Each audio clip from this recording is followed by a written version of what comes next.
You're watching Car Babble, I'm Ewan, and this is the 2018 Audi A3 Saloon, and it's the 2-litre TFSI Quattro Black Edition. And I am really quite surprised how pokey this is. So if you consider this car as a saloon, it's quite a niche little market it's in. The BMW 2 Series Grand Coupe and the Mercedes A-Class Saloon, pretty much its main rivals. But this also has a hatchback version, 3-door, and a Sportback 5-door hatchback version. So if you think of it as a small family car in the same arena as those, then there's loads of competition out there. But if you're looking for a used hatchback or a small saloon, well, what sort of things are important to you? Well, if it's possibly really good build quality and maybe a little bit of a sleeper, well, this car might be the one for you. So I'm going to tell you everything you need to know about it so you can decide whether this would be the one to go for. So if that sounds good, buckle up and let's get into it.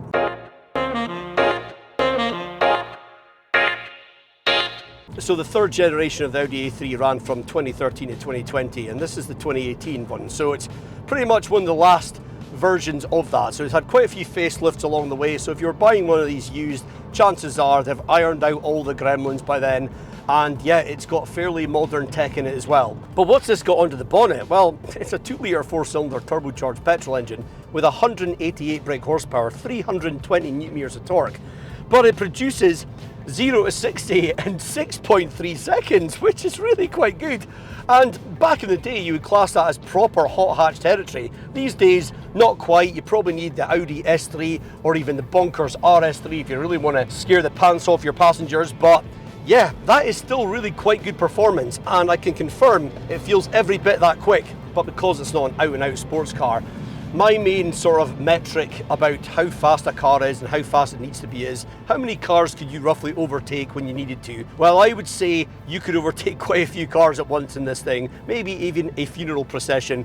It is really quick and there is plenty of grunt. It's revvy, it's just really fun. And when you kick it into dynamic mode, because you've got different drive modes you can choose from, it holds the throttle response higher, it changes the gear shifts, and it's just good to go. Oh, it revs so well, gets up to 6,000 revs really quickly. The only thing I would say that's a problem is, as always, 7-speed dual clutch gearbox that this has got. Just a little bit slow to respond. You put your foot down, there's a lot of lag, but once it goes, it's really going. And you do have gear shift paddles and you can flick it into manual mode, so you can circumvent that issue. But what's this like in the twisties? Well, pretty good actually. It's got multi-link independent rear suspension like most hatchbacks do, other than maybe a Mazda 3, that's kind of standard, but you really need that. But it does corner really well and it stays flat in the bends. The suspension's firm, but not overly firm. It's running on 18s and sport suspension, but it's okay there. I wouldn't say it's like super comfortable, but I'm not like, oh, I'm getting booed up the arse constantly over potholes. So it's firm, but it's acceptable. But the trade-off is that it is really flat in the corners. And so yeah, it goes around bends really well. You've got your Quattro all-wheel drive to give you extra grip. And so it does feel very good in that regard. What isn't so great is the steering. And even if you put it in dynamic mode and it stiffens up a bit, it's still a bit vague and a bit light, and which is great around town, but I do think it could be a little bit more responsive. So that's the only chink in the armour that I can really see from the driving experience. If it had better steering, I would be really struggling to say anything bad about this. But one of the things I love about this car, and especially in comparison to a lot of its rivals, is really how many engines you can choose from. You've got 3 petrols, 3 diesels, so depending on what kind of driving you do, that will maybe suit you to have diesel for long journeys, or if you do short journeys, maybe the petrols. But this one, I think, is a fantastic blend of performance, and economy is not too bad either.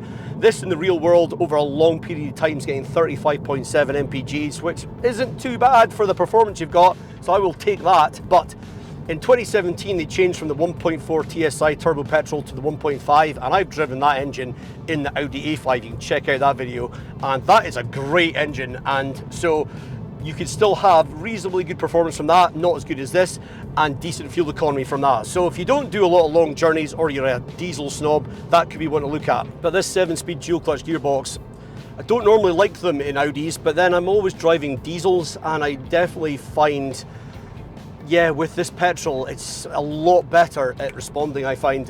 There is a lot of lag when you put your foot down, but see, when I'm just coming off a junction or something, really do feel like it just put some throttle on and it's off, and I just think it's really quite responsive. With dual clutches though, out of warranty, just make sure you take care of them, give them good servicing, because if they break, they're expensive and they're much less reliable than torque converter gearboxes. But yeah, this is a good gearbox, and you've got the gear shift paddles and stuff to play with too. Really overall, I think that they've got the powertrain just set up. Mwah! Audis are usually good for soundproofing, and yet it's pretty good in here. It's not that quiet, but that's mainly because you've got this lovely revvy petrol engine, and I do hear a bit of road noise as well, but outside of that, it's good enough. I can still hear myself talk, and I don't feel like I have to speak too loud for my passengers potentially to hear me, so that's good. Visibility is all right. It's a saloon, so there is a couple of pillars that, you know, you have to kind of peek around, but you've got a frameless mirror inside, and I quite like that, and the wing mirrors are fine. So overall you're good, but you don't have a camera or anything. All you've got is parking sensors, which is fine for this size of car really, but if you want that, you're going to need to pay for packs, which this car doesn't have. Now this is the black edition, which is like a slightly fancier version of the S-Line, and so it's the same spec, but you get a few aesthetic touches like black wing mirrors, rear tinted glass and stuff like that, and it looks really good. I really do like the blackness element, but I do think Audis generally play it quite safe, the looks of their cars, and I'm not ever like wowed by the looks of them, but they look classy and elegant. If you want the really sporty looking ones, you got to go for the S3 or the RS3, and they look mental, but yeah, I definitely think it looks sporty enough to live up to what's under the bonnet, which really is a treat.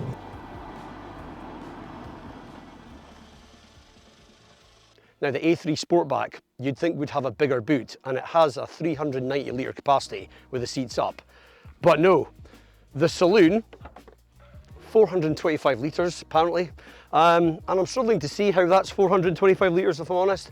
So it's not a great shape, it's not a really big aperture to get stuff in, and you've only got 40-60 split folding seats, not 40-20-40, which is much more practical, but it's a small car, we'll forgive that. But yeah, you'll get a couple of suitcases, little ones in there, and definitely your weekly shop, but it really doesn't feel like that big a boot. It's not very practical either, it's not a lot of tie down points, but there is a hook here to hang some bags off, so that's good, and you do have a space saver under the floor, so it's not bad. But yeah, I still think if you want practicality, you probably want to get the Sportback, because if you take the parcel shelf out of that, it will feel much bigger.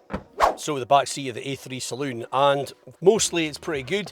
Definitely a two-seater back here. It's not a very wide car, but this middle seat's raised up a bit. It's not as soft and squidgy as the other two, which are just like the front. Big transmission tunnel as well, so yeah, two people back here of average size will be all right. I'm 5'9", seats in my driving position, and knee room is not too bad, and the seat kind of recesses in a bit, which helps. Toe room's decent as well, which helps you stretch out, but headroom is not very good, and that might also be partly because it's the saloon shape and not the hatchback, so that might be better than that. So that might be a reason to go for that, but yeah, if I was taller, that would be properly brushing off the top of the roof. And you've got Isofix in the other two seats, and they're easy to get to so long as you take these clips off and don't lose them, so be wary of that. Door bins are small and plasticky. They've not got rubber mats on them like in the front, and you won't get very much in there, not even a bottle.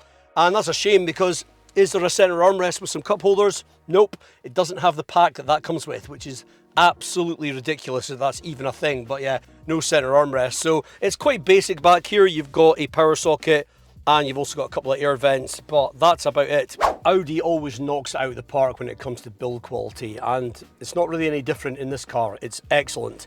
Nothing moves, totally solid. You could batter the middle of that console and nothing would ever shake. It's just totally solid. You could do 200,000 miles in this thing and you will have no creaks and rattles, and I love that.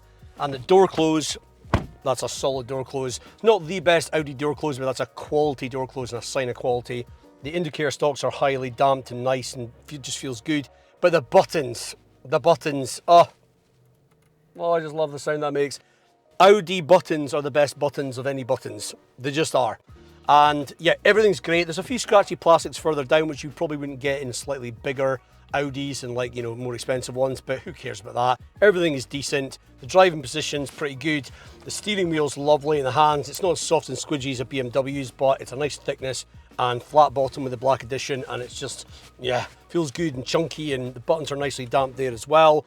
And then this armrest, I absolutely love this about Audis, and just it ratchets up and down, and it just fits your elbow into, puts you in a position, and it just helps take the strain out of your body. I don't really know how to explain it. I just love that. And you can then, you know, hold it and put your elbow on it and then touch the steering wheel at the same time. The one on the door is harder, which is a shame. They should be equal in terms of softness, and it's a bit hard up here as well. But yeah, I do just love that, because I'm more likely to lean into the middle of the car than to the outer of it. and it's got that sort of like a good pose kind of thing, you know. It's just great. I love it. And let's talk about the Cubbies, because I love my Cubbies. And I'd say they're pretty good in this car. The door bins are decent size up front, and they've got rubber mats on the bottom so things won't roll about too much. And you will fit a big bottle in there, which is just as well, because you can get one in the 2 cup holders at the front here, which have teeth to hold bottles in nicely as well. But if you've got a tall bottle, they obscure the AC dials, which are physical dials, by the way, which is great to see. So yeah, you really want to put it in the door if you want to be able to see those. But you've also got little light rings around your cup holders, which is a little ambient light, which I think is kind of cool. And then you've got a bin underneath your armrest, which is not huge, but it's still good enough to hold some stuff. And maybe your mobile phone, because there's not really anywhere properly to put that. There's a 12 volt up the front there as well, by the way, and a little cubby that you might get your keys or something. But the actual car key is in the car, because it's old school, turn it in and off you go. There's no keyless entry, no keyless go in this one. So that's good actually for me, to be honest, because, well, your key's got to go somewhere, so you might as well just plug it in the car. You've also got a decent sized glove box, it's not too bad, felt lined as well. No sunglasses holder, but yeah, that's about it for Cubbies. I do love the center console though. It's just minimalist-ish, but you've got buttons for the right things, and the important thing is it's got a scroll wheel for the infotainment system, which is not touchscreen in this generation. And yeah, just great. And it's RIP to the scroll wheel from then on, I'm afraid to say. So if you really want to have the best easy to use infotainment system, this generation of A3 is where it's at. Oh, lovely shortcut buttons which you can use without looking like braille. They're so easy to find with your fingers. And back menu, boom, all good. You've got a parking brake, volume knob, and then your gear stick, which has got a little like, golf ball head on it. Love that. Really nice to feel in the hand as well.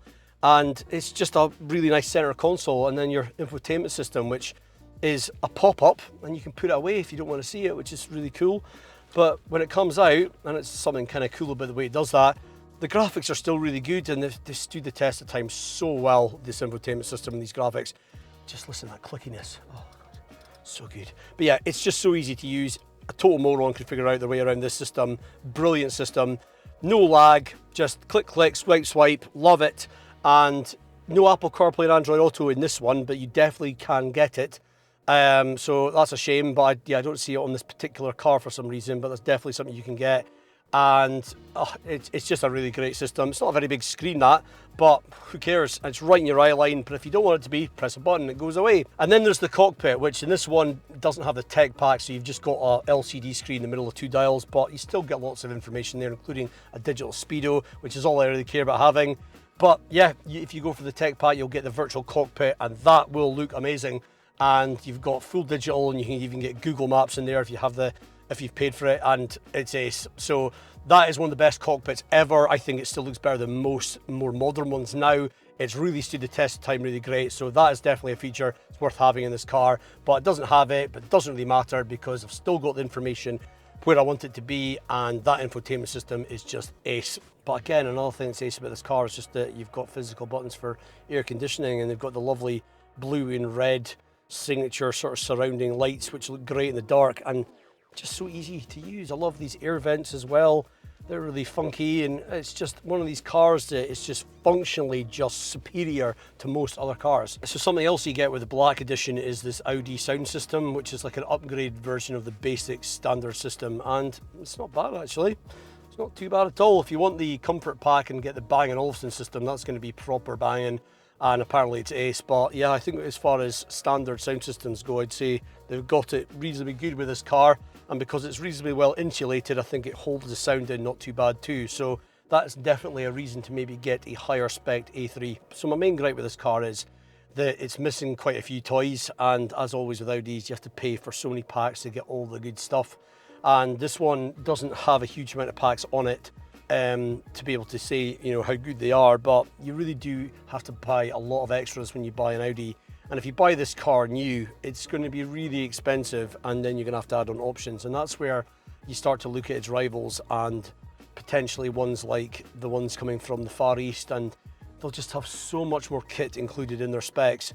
And so, yeah, it starts to make you wonder, is the jump up to a premium car really going to be worth it? And are you getting enough back from it? But it does have one other feature, which the owner doesn't use because it doesn't work very well, and that's interesting because I'm starting to build up some data about this, and I'm getting a picture about Volkswagen Group products and how, when it comes to adaptive cruise control, they're maybe not at the top of their game, or at least maybe a few years ago they weren't, maybe better now. But this one's got adaptive cruise control. Never got to try it out because I wasn't on dual carriageways or anything. But apparently the owner doesn't like it because it does slam on the brakes randomly when she doesn't want it to and stuff like that, and she just finds it's off-putting and a bit dangerous, so she doesn't use it. So that's interesting. But yeah, it's pretty rare to see that on a car like this, so this would have been an option that somebody had to have picked. But I can't see much other like safety tech that it's got, but yeah, it's got adaptive cruise control. So that's quite rare in a German premium car. So if you want to go for the brand new 4th generation one, for a similar spec and powertrain to this one, you're going to be in the 40s before you add on any options, which is a lot of money. But you're also going to then have all the modern touchscreeny stuff, and yeah, it's going to have a bit more tech in it, but this 3rd generation with this infotainment and all these buttons and scroll wheels and physical air conditioning buttons and stuff, I think it's a sweet spot for Audi. I love this whole unit, it's aged so well, and so I really think as a used buy, this is a car really worth considering. But if you want one that's a similar age and spec and engine to this, you're going to be looking at around 18, 19 grand and upwards, which sounds like quite a lot of money, but at the same time, it's a very nice car. So the powertrain and the comfort and the build quality, those are the strong points of this car.